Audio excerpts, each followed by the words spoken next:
Hello friends, welcome back to our YouTube channel. तो last video में हमने पढ़ा था कि हम एज्योर पोर्टल के ऊपर किसी भी वर्चुअल मशीन का पासवर्ड कैसे रीसेट कर सकते हैं एज्योर कंसोल से। ठीक है, आज की वीडियो का हमारा टॉपिक है वो है कि अगर आपने कोई Linux virtual machine azure portal पे क्रिएट कर रखी है और आपके पास बाद में रिक्वायरमेंट्स आती है कि हमें उसके ऊपर एक नई डिस्क अटैच करनी है या कोई डाटा डिस्क अटैच करनी है जो पहले से क्रिएटेड है, तो वो सब हम कैसे कर सकते हैं। आज की वीडियो में हम करेंगे कि हम एक नई डिस्क कैसे अटैच कर सकते हैं हमारी एक नई लिनक्स वर्चुअल मशीन के ऊपर या कोई एग्जिस्टिंग लिनक्स वर्चुअल मशीन के ऊपर। ठीक है, तो उसके लिए चलते हैं हम एज्योर कंसोल पे। मैंने यहाँ पे एक लिनक्स की वर्चुअल मशीन क्रिएट की हुई है, तो हम इस लिनक्स वर्चुअल मशीन को एक्सेस कर लेते हैं पुट्टी के थ्रू। मैंने यूजर नेम पासवर्ड सेट किया हुआ है इस पे, तो मैं यहाँ पे पुट्टी के थ्रू इसको एक्सेस करता हूँ। लॉगिन कर लेते हैं इसके ऊपर। आईपी पोर्ट नंबर 22 ही रहेगा आपका एसएसएच के थ्रू। मैं फॉन्ट थोड़ा चेंज कर देता हूँ ताकि हमें देखने में कोई परेशानी ना रहे। और ओके करके हम इसको ओपन करते हैं। यस करते हैं ऑथेंटिकेशन को। यहाँ पे अब हमें यूजर नेम पासवर्ड डालना है जो हमने वर्चुअल मशीन क्रिएट की थी उस टाइम पे हमने सेट किया था।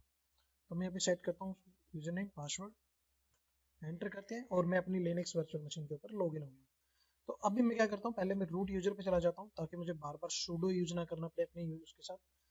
और अभी जो मुझे यूज करना है, मुझे क्या करना है, मुझे इसी डिस्क सर्वर के अंदर एक नई डिस्क अटैच करनी है। तो नई डिस्क अटैच करने से पहले मैं आपको दिखा देता हूँ अभी जो मेरी डिस्क अटैच है मेरी सर्वर के ऊपर वो कौन कौन सी है। ठीक है, तो मैं यहाँ पे एक कमांड रन करता हूँ LSBLK, एंटर करते हैं। तो अभी मेरे सिस्टम के ऊपर जो मेरी ये वर्चुअल मशीन है उसके ऊपर जो जो पार्टीशन बने हुए हैं, जो जो डिस्क अटैच्ड है वो आपको शो कर रहा है। तो आपको देखिए यहाँ पे दो डिस्क शो कर रहा है, SDA और एक SDB। ठीक है, दो डिस्क हैं, SDA और SDB। और ये इसके पार्टीशन है SDA के, SDA1, SDA2, SDA14, SDA15 और SDA2 के अंदर मेरे ये वॉल्यूम बने हुए हैं। ठीक है, और जो ये यहाँ पे लॉजिकल वॉल्यूम इनके साथ मैप हो रखे हैं। अब SDB के ऊपर मेरा एक SDB1 पार्टीशन बना हुआ है जो MNT के साथ माउंट हो रखा है। ये टेम्परेरी स्टोरेज आपका अटैच होता है, ऑटोमेटिक स्टोरेज, जब भी हम कोई वर्चुअल मशीन क्रिएट करते हैं एजूर पे। ठीक है, दूसरी कमांड होती है आपकी fdisk स्पेस -l। आप यहाँ पे fdisk -l कमांड रन कर दो, -l कमांड रन करोगे तो आपको पूरी डिटेल शो कर देगा, जैसे डिवाइस का नाम क्या है आपका, /dev/mapper/root पूरा वॉल्यूम पाथ दिखाता है वो आपको। और अगर आपको डिस्क का पूरा पाथ चेक करना है तो वो डिस्क का पूरा पाथ भी दिखाएगा आपको। तो जैसे मेरी फर्स्ट वाली डिस्क है ये देखिए, /dev/sdb1, एक ही डिस्क शो कर रहा है आपको यहाँ पे, क्योंकि टेम्परेरी डिस्क को यहाँ पे शो नहीं करता वो। अब दूसरा काम करना क्या है, हमें जाना है अपने एजूर पोर्टल के ऊपर और हमें एक नई डिस्क अटैच करनी है इस सर्वर के ऊपर। ठीक है, तो वो सब हम कैसे करेंगे, तो हम चलते हैं अपने एजूर पोर्टल पे। एजूर पोर्टल पे अपनी वर्चुअल मशीन जिसके अंदर हमें नई डिस्क अटैच करनी है उस पर जाएंगे और उस पर जाने के बाद सेटिंग के अंदर जाएंगे। जो उस वर्चुअल मशीन की सेटिंग होगी उसके अंदर जाने के बाद आपको क्या करना है, डिस्क पे क्लिक करना है। डिस्क ऑप्शन मिलेगा आपको, थर्ड ऑप्शन है यहाँ पे देखिए। तो अभी मेरे पास जो ये शो कर रहा है एक 64 GB की एक पार्टीशन शो कर रहा है जो रूट वॉल्यूम हमारा जो SDB पार्टीशन है, और दूसरा टेम्परेरी स्टोरेज है जो वो आपको शो नहीं करेगा यहाँ पे। ठीक है, तो अभी हमें करना क्या है, अभी हमें एक नई डिस्क अटैच करनी है, कोई पहले से नहीं क्रिएट करके हमने डिस्क। तो नई डिस्क हम कैसे अटैच करेंगे, तो यहाँ पे देखिए आपको नीचे शो कर रहा है डाटा डिस्क का ऑप्शन, और इसमें शो कर रहा है अभी showing 0 of 0 attach data disk, मतलब अभी कोई डाटा डिस्क इसके ऊपर अटैच नहीं है। ठीक है, और इसके अंदर आपको दो ऑप्शन देता है, क्रिएट और अटैच ए न्यू डिस्क और अटैच एग्जिस्टिंग डाटा डिस्क। तो एग्जिस्टिंग डाटा डिस्क मेरे पास अभी कोई है नहीं है तो मैं इसको नहीं करूंगा। मैं एक नई डिस्क अटैच करूंगा इस सर्वर के ऊपर और फिर उसको चेक करूंगा अपने सर्वर पे वो अटैच हुई है कि नहीं हुई है। ठीक है, create and attach a new disk, और इसको मैं यहाँ पे करता हूँ। तो इसके बाद देखिए आपसे कुछ सेटिंग्स पूछेगा, वो आपको यहाँ पे देनी होगी। जैसे LAN ID 0 रखता हूँ मैं डिफॉल्ट, कोई दिक्कत नहीं है। डिस्क का नाम दे देते हैं हम यहाँ पे डाटा डिस्क, और स्टोरेज टाइप आप यहाँ पे चेंज करना चाहो तो चेंज कर सकते हो, अदरवाइज आप प्रीमियम SSD रख सकते हो। ठीक है, यहाँ पे आपको सारे देता है, स्टैंडर्ड SSD, स्टैंडर्ड HDD, अगर आपको कोई और चाहिए तो और भी देता है। देखिए अल्ट्रा डिस्क, तो मैं नॉर्मल डिफॉल्ट ले लेता हूँ प्रीमियम SSD के साथ अभी। यहाँ पे इसके बाद आपसे पूछता है डिस्क का साइज क्या रखना है आपको, 10 GB रखना है, 15 GB रखना है, 50 GB रखना है, 1 TB रखना है, 2 TB रखना है, वो आप पे डिपेंड करता है। तो मैं यहाँ पे मान लो 15 GB स्पेस देता हूँ उसके बाद जैसे मैंने यहाँ पे देखिए प्रीमियम डिस्क सेलेक्ट किया हो तो ये मैक्सिमम इनपुट आउटपुट और मैक्सिमम थ्रूपुट ये ऑटोमेटिक पिक कर लेता है, आपको चेंज करने की जरूरत नहीं होती। इनक्रिप्शन आपको करना है तो आप यहाँ पे इनक्रिप्शन कर सकते हो, नहीं करना है तो आप इसको डिफॉल्ट छोड़ दीजिए। उसके बाद आप जो ये डिस्क है वो रीड ओनली है, तो मैं इसको रीड एंड राइट कर देता हूँ। ठीक है, अगर मैं यहाँ पे इसको नन कर दूंगा तो ये मेरी किसी भी सर्वर पे अटैच नहीं होगी। ठीक है, तो मैं इसको रीड एंड राइट रखता हूँ, और रीड एंड राइट करने के बाद आप क्या करेंगे, यहाँ पे इसको सेव कर देंगे। तो यहाँ पे देखिए क्रिएटिंग डिस्क, अभी ये डिस्क को क्रिएट कर रहा है, और डिस्क को क्रिएट करने के बाद क्या कर रही है आपकी updating virtual machine Linux VM, आपकी इस डिस्क को लिनक्स वीएम के ऊपर अटैच कर देगा। ठीक है, तो ये देखिए यहाँ पे क्या करेगी, successfully updated virtual machine Linux VM. ये जो डिस्क है ये आपके लिनक्स वीएम के ऊपर अटैच हो गई है अभी यहाँ से। तो अब आपको वेरीफाई करना है आपको कि ये डिस्क अटैच हुई है कि नहीं हुई, तो वो कैसे करेंगे। अब हम चलेंगे अपनी वर्चुअल मशीन के ऊपर जो हमने पुट्टी के थ्रू लॉगिन कर रखा है। मैं एक बार स्क्रीन को क्लियर करता हूँ। स्क्रीन को क्लियर करने के बाद मैं दोबारा से कमांड रन करता हूँ LSVLK, एंटर करता हूँ। तो देखिए यहाँ पे आपको एक SDC 15 GB की डिस्क मिलेगी जो पहले नहीं थी। ठीक है, बट अभी ये डिस्क आपको सिर्फ अटैच हुई है, एक रो डिस्क अटैच हुई है। आपको इसको यूज करने के लिए आपको इसको फॉर्मेट करना पड़ेगा, पार्टीशन डिफाइन करना पड़ेगा। पार्टीशन डिफाइन करने के बाद आपको फॉर्मेट देना पड़ेगा इसको कि किस फॉर्मेट में आप उसको यूज करना चाहते हो। जैसे हम नॉर्मली विंडोज में NTFS फॉर्मेट करते हैं, पार्टीशन को फॉर्मेट करना है तो, या फैट में फॉर्मेट करते हो। आजकल NTFS में करते हैं या EXT फैट करते हैं, मतलब EXT होता है आपका विंडोज के अंदर भी, और यहाँ पे भी आपके EXT2 EXT3 EXT4 करके चलता है, और XFS भी पार्टीशन आ गया इसके अंदर, और MBR GPT वगैरह भी आ गए हैं। ठीक है, अब आप पे डिपेंड है कि आपको यूज कौन सा करना है। ठीक, अभी जो मेरी डिस्क है ये अभी फॉर्मेट नहीं है, पार्टीशन नहीं हुई है, और किसी भी डायरेक्टरी के साथ माउंट नहीं है। जैसे यहाँ पे आप चेक कर सकते हो ये डिस्क आपकी माउंटेड है इन डायरेक्टरीज के ऊपर, इन फोल्डर्स के ऊपर। ठीक है, तो इसके लिए आपका फर्स्ट स्टेप क्या रहेगा, फर्स्ट स्टेप हमारा रहेगा यहाँ पे पहले हमें क्या करना है, इस डिस्क की पार्टीशन क्रिएट करनी है। तो पार्टीशन क्रिएट करने के लिए आपको क्या करना होगा, आपको इस डिस्क के ऊपर पार्टीशन क्रिएट करनी है। तो मैं एक बार पहले इसको पूरा नाम दिखा देता हूँ कि डिस्क का पूरा नाम क्या रहेगा आपका, क्योंकि जब भी हम कोई डिस्क अटैच करते हैं सर्वर के ऊपर तो वो by default /dev bootable file system /dev file system होता है जो लिनक्स का, उसके अंदर ऐड होती है। तो मैं दिखाई आपको यहाँ पे fdisk -l करके दिखाता हूँ। तो जो मेरी डिस्क अटैच होती है वो बाय डिफॉल्ट /dev के अंदर जाती हैं, और मेरी पूरा नाम पूरा पाथ क्या होगा मेरी डिस्क का, /dev/SDC। 15 GB की पार्टीशन है, ये आपको यहाँ पे बाइट्स में शो कर रहा है, ये सेक्टर शो कर रहा है। तो अभी मुझे क्या करना है, इसको फॉर्मेट करना है, पहले पार्टीशन क्रिएट करना होगा मुझे। तो पार्टीशन क्रिएट करने के लिए मुझे क्या करना है, मैं यहाँ पे कमांड रन करूंगा fdisk आपकी डिस्क का नाम, जिस डिस्क के ऊपर आपको पार्टीशन क्रिएट करनी है। तो मेरी डिस्क का नाम क्या है, /dev/SDC, और एंटर कर दूंगा। अब एंटर करने के बाद देखिए आपसे बोल रहे हैं कमांड M फॉर हेल्प, मतलब अगर आपको पहले लिनक्स का थोड़ा बहुत आइडिया है, लिनक्स में पार्टीशन वगैरह क्रिएट कर लेते हो, तो आप यहाँ पे सिंपली आप टाइप कर सकते हो जो भी आपको पता है कि पार्टीशन क्रिएट करने के लिए कौन सा वर्ड यूज होता है। अगर नहीं पता है तो आप सिंपली यहाँ पे क्या करेंगे, M प्रेस कर देंगे, एंटर करेंगे। M प्रेस करने के बाद क्या है, देखिए मैंने यहाँ पे M लिखा, M प्रेस करने के बाद मैंने एंटर कर दिया, और उसने पूरी डिटेल मुझे शो कर दी कि कौन सा लेटर किस लिए यूज होता है। तो जैसे यहाँ पे देखिए आपको क्या कह रहा है, जेनरिक में देखिए D है जो वो डिलीट ए पार्टीशन के लिए यूज होता है, F है जो capital list free unpartitioned space के लिए यूज होता है, L है जो लिस्ट नॉन पार्टीशन टाइप है, N है जो एड ए न्यू पार्टीशन के लिए यूज होता है। तो इस तरीके से सारे लेटर आप यहाँ पे जो जो ये लेटर दिए हुए हैं ये यूज कर सकते हो, इनका अपना अपना मतलब होता है जो यहाँ पे आपको डिटेल्स में मिल जाएगा। ठीक है, उसके बाद जो काम करते हो आपको उसको अगर सेव करना है तो सेव करने के लिए आपको W यूज करना है। अगर आपको सेव नहीं करना है, आपको उसको ऐसे ही विदाउट सेव किए एग्जीक्यूट करना है, तो आप यहाँ पे सिंपल Q प्रेस कर सकते हो और विदाउट सेटिंग सेव किए उसको वो कर सकते हो। अगर आपको न्यू लेबल बनाने है तो यहाँ पे देखिए create a new labels, create a new empty GPT partition table SGI DOS Sun, यहाँ पे आपको अलग से कुछ पार्टीशन टेबल पूछता है।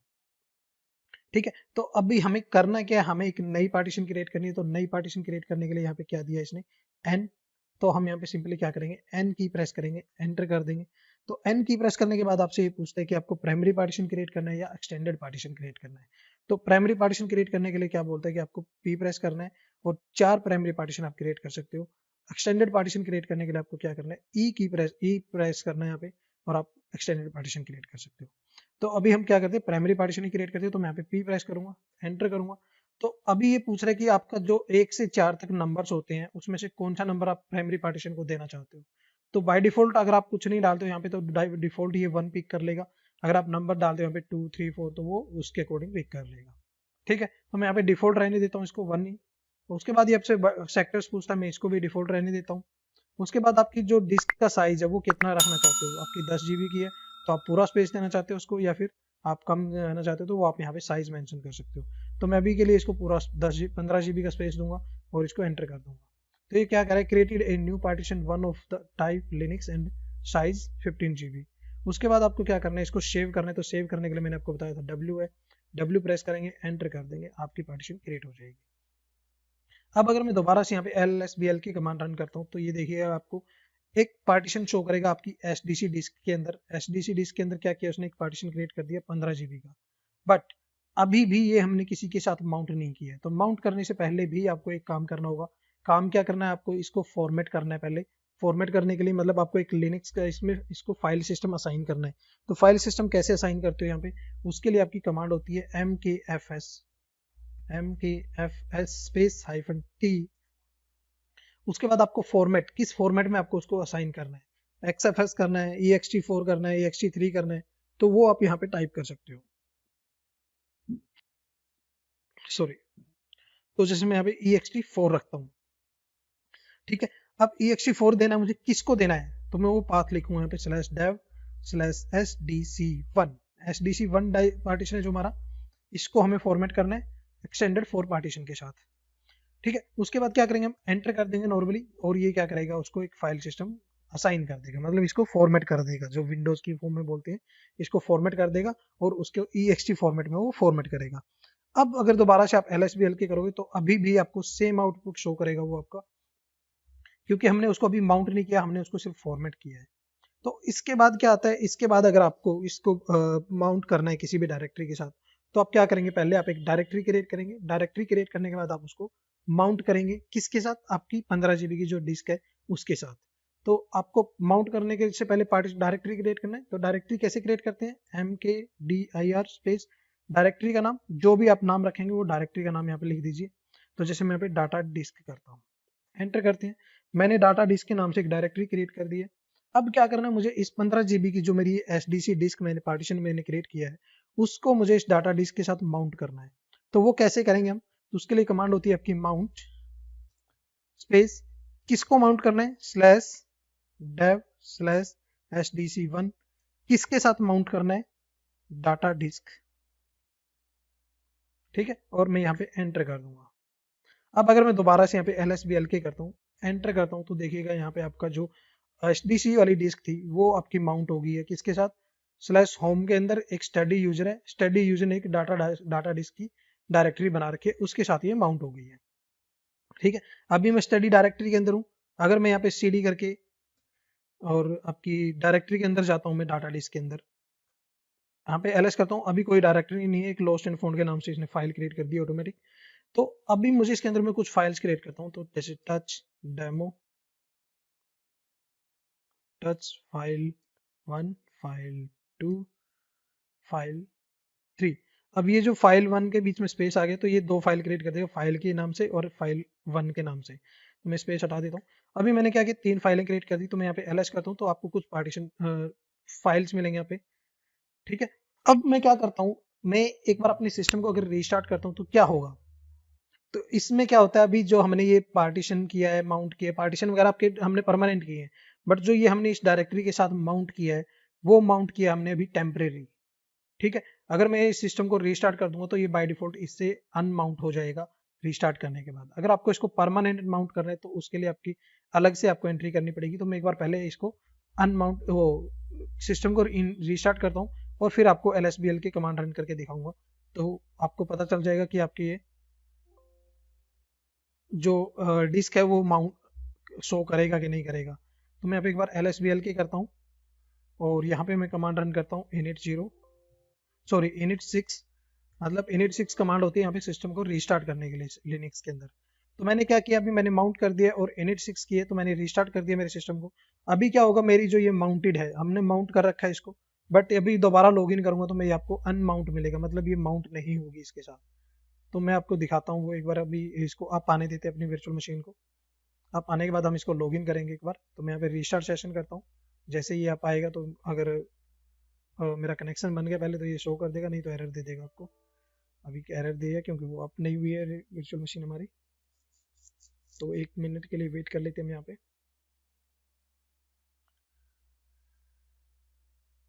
थोड़ी देर के बाद हम दोबारा से रीस्टार्ट करते हैं सेशन को। तो देखिए मेरी वर्चुअल मशीन अप हो गई है और मैं यहाँ पे दोबारा से लॉगिन करता हूँ स्टडी, और पासवर्ड डालते हैं हमारा जो हमने सेट कर रखा है।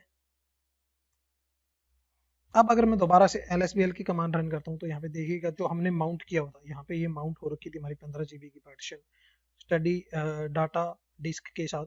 अभी वो माउंट नहीं है, क्यों? क्योंकि जब भी हम FS टैब फाइल के अंदर एंट्री नहीं करते हैं किसी भी चीज़ की, कोई फोल्डर माउंट कर रखे हैं तो वो टेम्परेरी माउंट होते हैं। जैसे आप सिस्टम को रीस्टार्ट करोगे या शट डाउन करोगे और दोबारा उस पर लॉगिन करोगे तो वो आपका माउंट से हट जाएगा। अब अगर मैं देखिए यहाँ पे CD करके पहले रूट यूजर पे चला जाता हूँ, sudo su। अब अगर मैं यहाँ पे CD करके डाटा डिस्क में जाता हूँ, एंटर करता हूँ, LS करता हूँ, तो मैंने जो इसके अंदर डाटा डिस्क के अंदर फाइलें क्रिएट की थी वो फाइलें आपको नहीं शो करेगा। क्यों? क्योंकि वो फाइलें आपकी डाटा डिस्क के अंदर सेव नहीं हुई थी।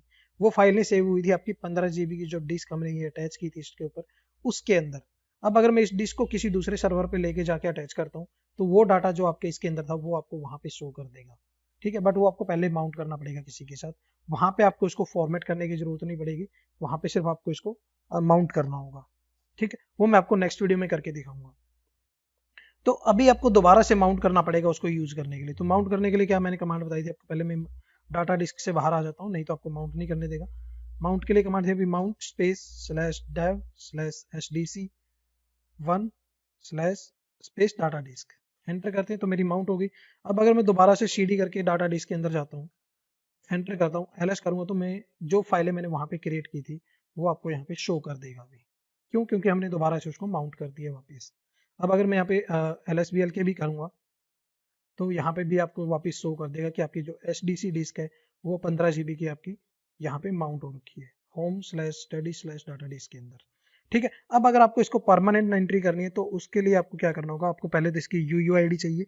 UUID के लिए क्या कमांड होती है, उसके लिए कमांड होती है आपकी BLKID। एंटर करेंगे तो यहाँ पे सारी डिस्क की आपको UUID शो कर देता है वो जो आपकी डिस्क होती है। और उसके बाद आपको क्या करना है, आपको उस डिस्क की अभी मैंने चेक की जितने भी मेरे पार्टीशन बने हुए हैं सबकी UUID शो कर रहा है। अगर आपको किसी पर्टिकुलर की चेक करनी है तो आप क्या करेंगे, यहाँ पे BLKID कमांड रन करेंगे और उस डिस्क का नाम दे देंगे। जैसे मैं /dev/SDC1 करता हूँ, एंटर करूंगा तो मुझे ये स्पेलिंग मिस्टेक होगी BLKID की। एंटर करता हूँ तो मुझे ये यहाँ पे UUID शो कर रहा है। अब मुझे क्या करना है, मुझे ये UUID की एंट्री करवानी है अपनी FSTab फाइल के अंदर। तो मैं क्या करता हूँ, मैं उसके लिए क्या कमांड है आपकी क्लियर कर लेते हैं एक बार इसको। ठीक है, क्लियर करने के बाद आपको क्या करना है, आपको अगर इसकी परमानेंट एंट्री करनी है तो परमानेंट एंट्री कहाँ पे करनी होती है, वो होती है आपकी VI क्या है, ये VI एडिटर टूल है। किसको एडिट करना है हमें, /etc में /FSTab फाइल को एडिट करना है। एंटर करेंगे तो ये फाइल मेरी एडिट हो गई है। इसके बाद आपको क्या करना है, आपको एक एडिट यहाँ पे एंट्री करनी है डिस्क की। तो डिस्क की एंट्री क्या करेंगे आप, यहाँ पे जैसे हमारी ये एंट्री हो रखी है तो इसके बाद हम अपनी डिस्क की एंट्री कर देंगे। ठीक है, तो डिस्क की एंट्री कैसे करोगे आप, उसके लिए क्या कमांड है आपकी, तो मैं यहाँ पे ही कर सकते हो आप, कोई दिक्कत नहीं है आपको, या फिर आप लास्ट में जाके कर दीजिए, कोई दिक्कत नहीं है। तो मैं क्या करता हूँ, मैं यहाँ पे एक जैसे यहाँ पे ये हो रखी है तो मैं इसके नीचे ही कर देता हूँ इसकी एंट्री।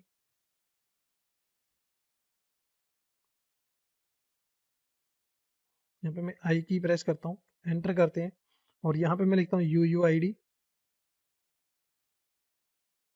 इक्वल टू, और जो UUID हमने वहाँ से कॉपी की थी, मैं यहाँ पे काम करता हूँ, मैंने कॉपी कर रखा है UUID भी, तो मैं उसको पेस्ट कर देता हूँ। अभी यहाँ पे क्या करूंगा, मैं जो ये UID के कोलन लगा हुआ है इसको हटा देता हूँ मैं दोनों साइड से।